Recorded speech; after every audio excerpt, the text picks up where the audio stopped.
Halo teman-teman, di video kali ini kita akan bawakan cerita tentang kisah kelompok skinhead yang rasis di Amerika. Dibesarkan oleh pemimpin skinhead, pria bernama Brian Whitner pada akhirnya memutuskan untuk keluar dari kelompok yang sudah dia anggap sebagai keluarga tersebut. Tapi ternyata tak semudah itu. Keputusannya keluar dianggap sebagai pengkhianatan. Cerita perjuangan Brian untuk bisa lepas dari skinhead kemudian diangkat menjadi sebuah film kisah nyata berjudul Skin yang dirilis pada tahun 2018. Seperti apakah kisahnya? Daripada membuat kalian semakin penasaran, langsung saja ke alur ceritanya.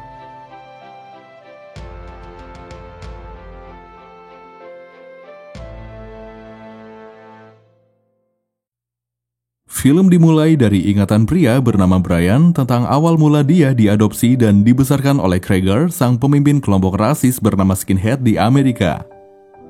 Selanjutnya, pada tahun 2009 di Columbus, Ohio, terlihat Brian yang sudah tumbuh dewasa sedang berjalan bersama kelompok skinhead menuju kelompok kulit hitam yang dipimpin oleh pria bernama Jenskins.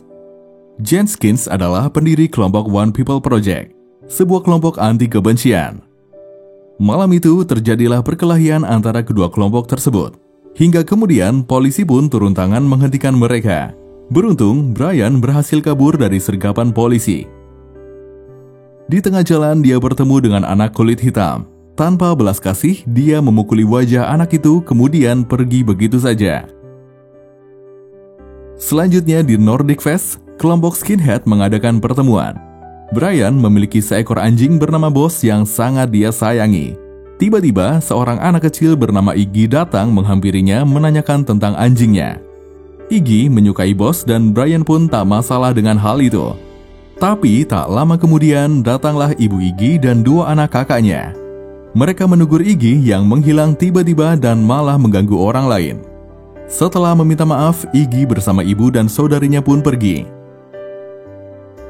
Setelah itu, pria bernama Krieger dan istrinya, Sherin, pasangan yang membentuk kelompok skinhead ini mulai berpidato di atas panggung menyuarakan bahwa tanah Amerika hanya ras murni Amerika. Tapi kemudian pria bernama Jerry mencoba memancing keributan. Dia berkata bahwa pernah suatu masa ketika Krieger bangkrut lalu meninggalkan kelompok. Saat itu perkataan Tron tidak didengarkan. Selanjutnya, Iggy bersama dua kakaknya pun naik ke atas panggung untuk tampil bernyanyi. Lagi-lagi Jerry membuat masalah. Dia mengatakan lagu tersebut tidak cocok untuk mereka. Dia bahkan mengejek dan melempari Iggy dan kakak-kakaknya dengan minuman. Melihat Jerry terus saja mencari masalah, Brian pun kesal lalu memukul Tron. Dia menyuruh Jerry untuk meminta maaf kepada Krieger dan anak-anak yang tampil karena sudah bersikap tidak sopan. Setelah itu, Jerry pun diusir dari sana.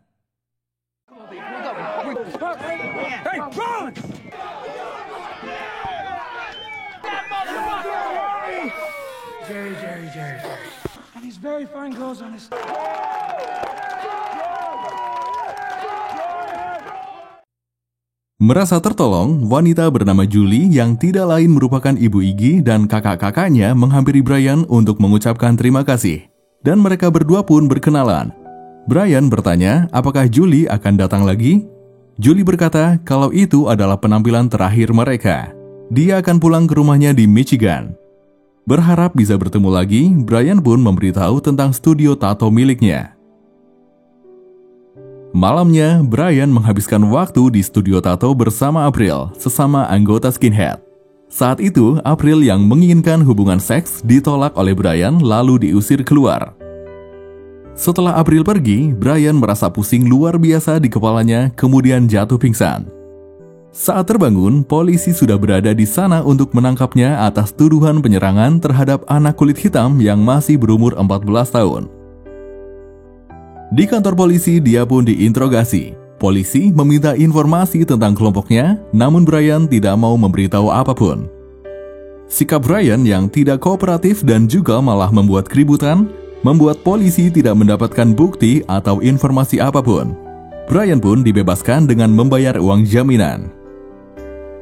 Di sisi lain, terlihat Jenskins sedang membicarakan tentang Brian. Dia ingin membuat video tentang kelompok skinhead dan memberitahu dunia tentang kelompok tersebut, dengan tujuan membuat mereka kehilangan pekerjaan. Menurutnya, kelompok kejahatan seperti skinhead hanya memiliki 3 opsi dalam hidup, yaitu mati muda, hidup di penjara, atau mulai membuka suara untuk kebenaran. Jenskin berharap nantinya Brian mau membuka suara. Dia bukannya tidak marah mengetahui Brian telah melukai anak kulit hitam, tapi dia percaya kemarahan itu bisa dilampiaskan dengan cara lain selain balas dendam, yaitu dengan memberi kesempatan dan bantuan pada mereka yang mau berubah. Dia juga percaya bahwa mereka tidak bisa selamanya marah, karena kemarahan yang menumpuk akan semakin banyak menimbulkan pertumpahan darah dan kemarahan. Ayah Jenskin dulunya seorang konselor narkoba. Ayahnya pernah berkata, "Aku memungut manusia sampah dan mengubahnya menjadi manusia." Itulah yang ingin Jenskin lakukan. Di luar kantor polisi, Brian bertemu dengan ibu dari anak yang dia lukai. Ibu itu sangat marah kepada Brian yang tega melukai anaknya yang tak bersalah. Saat itu, Brian dijemput oleh Krieger, pemimpin kelompok skinhead sekaligus ayah angkatnya. Di perjalanan pulang, mereka berhenti di pertengahan jalan ketika melihat sekelompok anak jalanan. Krieger memanggil seorang anak laki-laki di sana, kemudian mengajaknya ikut bersamanya. Krieger mengatakan kalau dia akan pergi ke acara klub sosial yang membagi banyak makanan enak. Anak yang sedang kelaparan itu pun mau ikut dengannya. Gavin, come on over here. You live around here? This is my son. You watch YouTube? I got a YouTube channel. Dinner tonight. A lot of good eats. Why don't you come on over, huh? Want to join the real deal and do some real damage? Come on.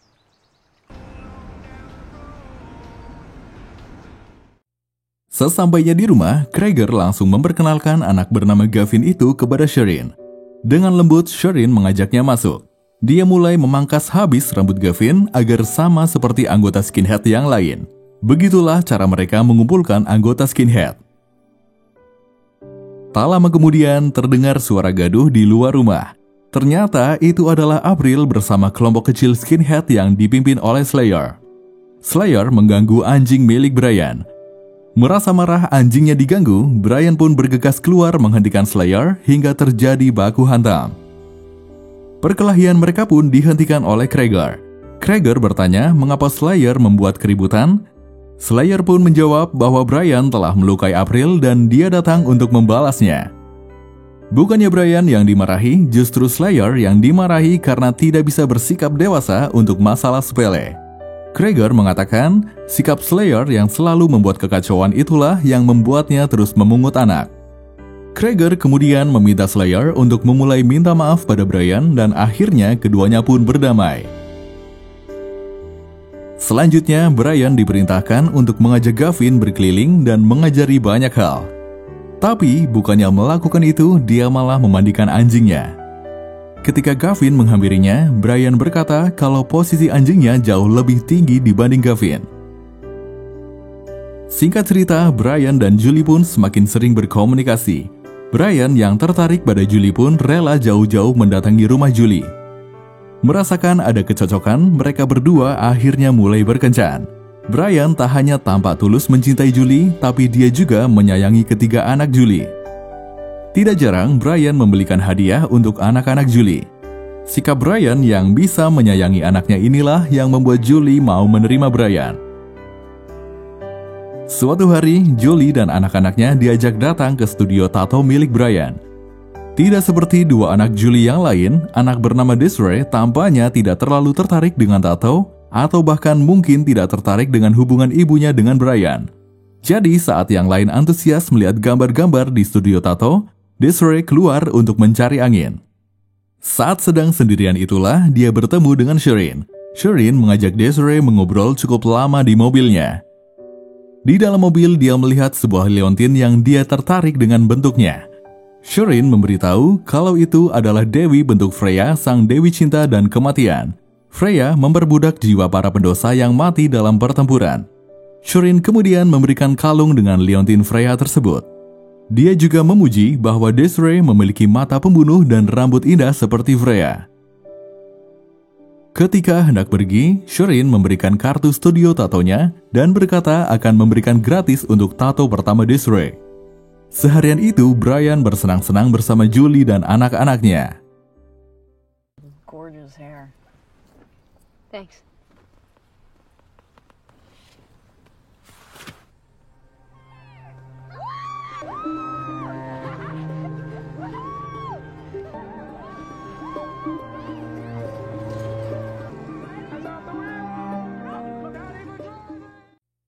Satu bulan kemudian, kelompok skinhead mengadakan pesta Halloween. Julie dan anak-anaknya turut hadir di pesta tersebut bersama Brian.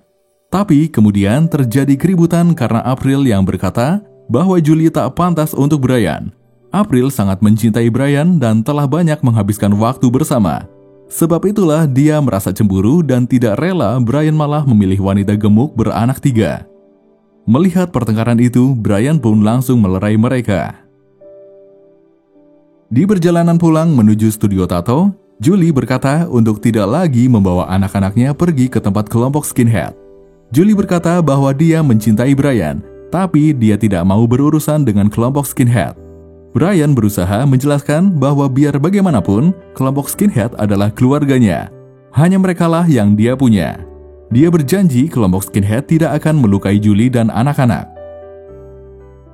Ketika Brian sedang membersihkan riasan bersama Iggy, tiba-tiba Iggy bertanya, apakah perkataan Desiree benar bahwa Brian adalah pria jahat? Mendengar pertanyaan itu, terlihat jelas raut bingung di wajah Brian. Dia sendiri tidak tahu apakah dia orang jahat atau bukan. Namun ada saatnya dia merasa dirinya adalah orang jahat. Malam itu mereka pun tidur di studio tato. Kemudian jam 3 dini hari, Brian mendapat telepon dari Krieger yang mengajaknya pergi. Terlihat mobil Krieger sudah terparkir di depan studionya. Julie pun marah, dia tidak mau ditinggal di studio tato, dan lebih utamanya dia tidak ingin Brian masih berulah bersama kelompok skinhead. Julie pun memutuskan untuk pulang bersama anak-anaknya saat itu juga. Dia mengatakan pada Brian agar tidak menghubunginya sebelum Brian bisa lepas dari kelompok skinhead yang rasis. Julie adalah wanita yang tegas. Bagaimanapun Brian memohon, dia tetap pergi bersama anak-anaknya. I know, baby. I came here for you for this. Stop! To trust somebody at some point, you know that? Yeah, sure as up. Brian kemudian masuk ke dalam mobil Krieger. Di dalam sudah ada Slayer dan Gavin. Krieger ingin mereka bertiga membakar sebuah masjid yang sedang dibangun. Bagi mereka yang rasis, bangunan masjid adalah bagian dari ancaman yang harus dimusnahkan. Ketika Brian tengah menyiram bensin di dalam masjid, dia melihat 4 orang imigran di sana. Hati Brian yang sudah terketuk untuk berubah menjadi orang yang baik setelah mengenal Julie, membuatnya ingin menolong imigran tersebut dengan meminta mereka pergi sebelum masjid terbakar. Sekembalinya ke studio tato, Brian terus merasa bersalah dalam dirinya. Dia pun kemudian keluar ke telepon umum lalu menelpon Jenskin dari kelompok anti kebencian untuk mengatakan bahwa dia ingin keluar dari kelompok skinhead rasisnya. Dia bercerita bahwa dia merasa sangat bersalah setelah melakukan pembakaran masjid. Jenskin pun mau membantunya, tapi dengan syarat Brian harus memberitahu semua informasi tentang kelompok skinheadnya. Brian pun setuju dengan hal tersebut. Esoknya, Brian mengemasi barangnya dan pergi ke rumah Julie bersama anjingnya. Ketika Julie membuka pintu, dia mengatakan bahwa dia datang untuk meminta maaf dan mulai sekarang hanya tas dan seekor anjing yang dia miliki. Awalnya, Julie tak mau percaya, tapi Brian berkata bahwa dia akan bekerja keras membuktikan bahwa dia tidak akan melakukan hal jahat lagi. Dia juga mengakui bahwa dia sudah membakar masjid dan perasaan bersalah terus menghantuinya. Sebab itulah dia memutuskan untuk keluar dari kelompok. Julie lalu bertanya bagaimana pikirannya terhadap ayah dan ibu angkatnya. Brian menjawab, tidak ada yang namanya hutang budi dalam keluarga. Singkat cerita, mereka pun menikah dan memulai hidup bahagia dengan menerima kekurangan satu sama lain. Setelah menikah, Brian berusaha untuk mencari pekerjaan yang layak untuk menafkahi keluarganya. Namun dia selalu ditolak karena memiliki catatan kejahatan FBI. Tapi akhirnya dia mendapatkan pekerjaan sebagai pembersih salju bersama para imigran. Ketika dia memulai pekerjaannya membersihkan salju, tangannya sempat kedinginan karena tidak memakai sarung tangan. Tapi kemudian pekerja yang lain berbaik hati memberikan sepasang sarung tangan untuknya. Pulang dari bekerja, Brian dibuat terkejut oleh keberadaan Gregor, Sherin, serta beberapa anggota kelompok skinhead sudah berada di rumahnya.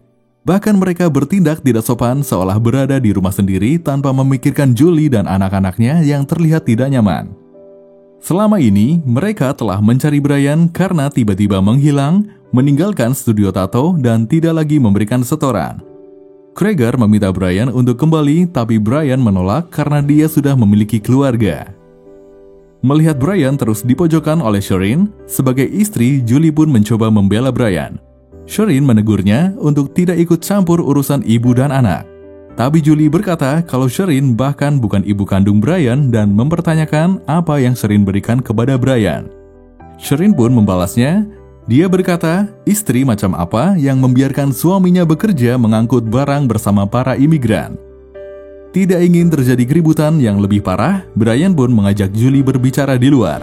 Dia meminta Julie untuk membawa pergi anak-anak, sementara dia mencoba berbicara kepada ayah dan ibu angkatnya. Julie sebenarnya khawatir meninggalkan Brian sendiri, tapi Brian meyakinkan bahwa dia akan baik-baik saja.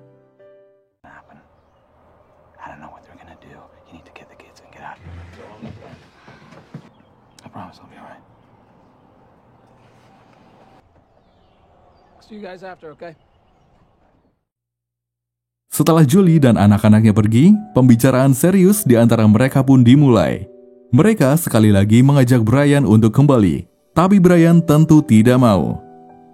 Tapi ternyata kedatangan mereka bukan hanya untuk itu. Mereka memberitahu bahwa polisi menemukan 4 imigran yang sedang mengerjakan konstruksi selamat di malam kebakaran. Mereka tidak mengerti bagaimana bisa orang-orang itu bisa lolos dari kebakaran. Di sini, Brian sudah merasa kalau dirinya dicurigai. Terlebih lagi, Gregor mendapat informasi bahwa Brian lah yang terakhir keluar pada malam itu. Sebab itulah mereka datang untuk meminta penjelasan Brian. Brian kemudian mengatakan kalau dia sama sekali tidak melihat imigran itu. Tapi Slayer langsung menganggapnya berbohong. Hampir saja terjadi perkelahian antara Brian dan Slayer jika saja Sherin tidak menghentikannya. Setelah itu, mereka semua pun keluar meninggalkan Brian dan Sherin untuk berbicara berdua. Sherin mengatakan kalau Brian tidak bisa lepas begitu saja. Mengatasnamakan sebagai ayah dan ibu, Sherin mengatakan kalau dia dan Gregor membutuhkan Brian. Sekali lagi, Brian mengatakan bahwa dia tidak bersembunyi. Dia hanya tinggal bersama keluarganya. Dia ingin berhenti dan tidak ingin melakukan hal yang dilakukan kelompok lagi. Sherin lalu berkata bahwa dia bisa menjamin anggota kelompok tidak akan bisa menyakiti Brian, tapi dia tidak bisa menjamin keselamatan Julie dan anak-anaknya. Karena perkataan Sherin itulah akhirnya Brian ikut kembali bersama mereka. Setelah melakukan perjalanan cukup lama, bukannya kembali ke rumah, Brian justru diajak ke tempat pembuangan sampah mobil bekas. Di sana sudah ada imigran yang berhasil selamat saat pembakaran masjid. Tanpa basa-basi, Gregor mengatakan kalau menurut kesaksian para imigran itu, Brian lah yang terakhir kali keluar dari masjid. Saat itu, Brian terus menyangkal pernah melihat imigran yang selamat itu. Akan tetapi, Gregor dan anggota skinhead lainnya tidak percaya. Slayer kemudian meminta Brian untuk menghabisi imigran yang masih selamat itu. Tapi Brian yang hatinya sudah berubah terus menolak melakukannya hingga dia pun berkelahi dengan Slayer. Dalam perkelahian itu, Brian tidak sengaja tertembak yang membuatnya sekarat. Brian adalah anak asuh yang paling disayangi Gregor dan Sherin. Melihat Brian terkapar, dia menyuruh yang lain untuk mengangkat Brian dan membawanya ke rumah sakit. Tapi Slayer tidak setuju dengan alasan Brian adalah seorang pengkhianat. Slayer menodongkan pistol kepada Gregor dan berkata, jika mereka tetap menolong Brian yang sudah berkhianat, dia mempertanyakan integritas Gregor sebagai pemimpin. Dia juga berkata bahwa sudah waktunya Gregor dan Sherin menyerahkan tahtanya sebagai pemimpin kepada yang lebih muda. Siapa sangka tiba-tiba Gavin menembak Slayer dari belakang. Gregor pun memuji Gavin yang jauh lebih berani dibanding anggota skinhead yang lain. Setelah Slayer dan imigran itu terbunuh, mayat mereka pun dibakar bersama dengan mobil di sana. Brian pun akhirnya dibawa ke rumah sakit. Di saat kondisinya masih belum pulih, Krieger mencoba mengancamnya untuk kembali menjadi anggota skinhead yang loyal kepada komunitas. Setelah Krieger dan Sherin pergi, tak lama kemudian Julie pun datang. Brian langsung meminta Julie untuk membawanya keluar dari rumah sakit. Setelah kondisinya pulih, Brian bersama Julie dan anak-anaknya mulai hidup berpindah-pindah demi menghindari kejaran kelompok skinhead.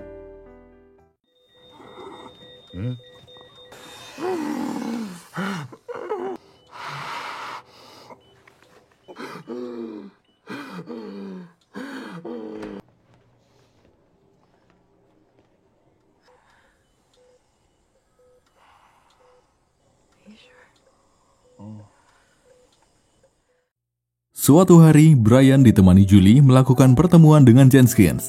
Brian berjanji kepada Jenskin akan membuka seluruh rahasia kelompok skinhead dengan syarat dia dan keluarganya mendapat jaminan keamanan. Jenskin pun menerima syarat tersebut. Dia bahkan menerima Brian untuk menghapus semua tato di tubuhnya. Kebetulan saat itu ada seseorang yang mau membantu menghapuskan tato dengan sukarela setelah mendengar cerita tentang Brian.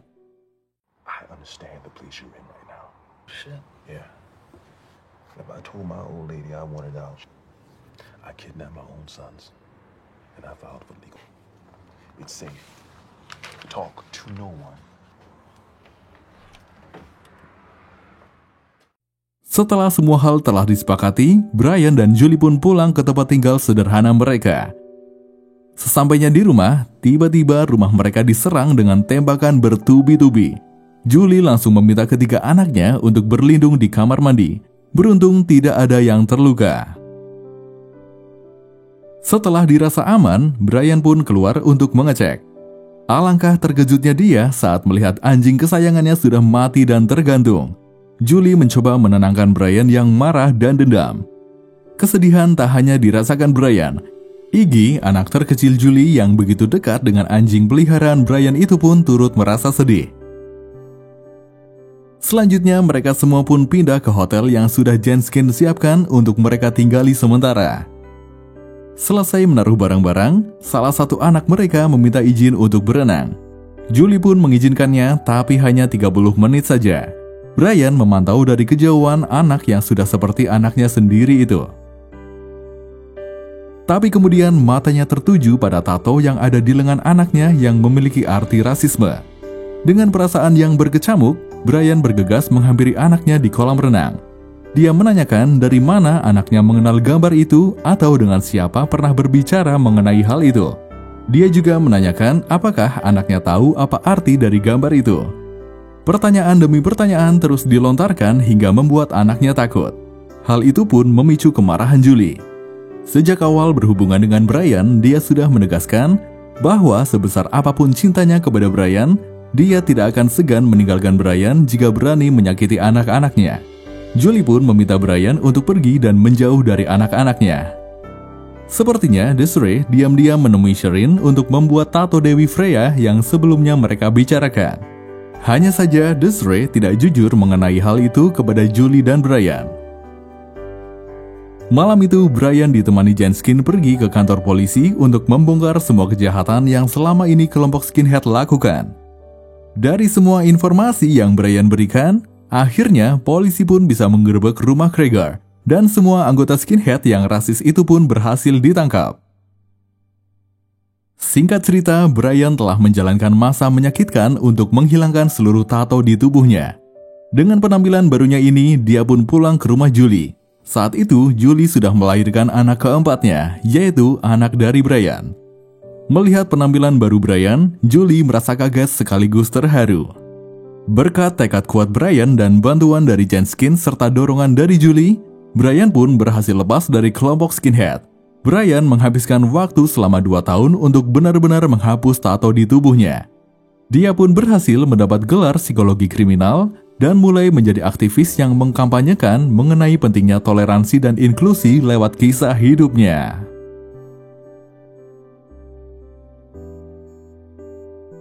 Seperti itulah kisah tentang kelompok skinhead yang rasis di Amerika. Terima kasih dan sampai jumpa di alur cerita selanjutnya.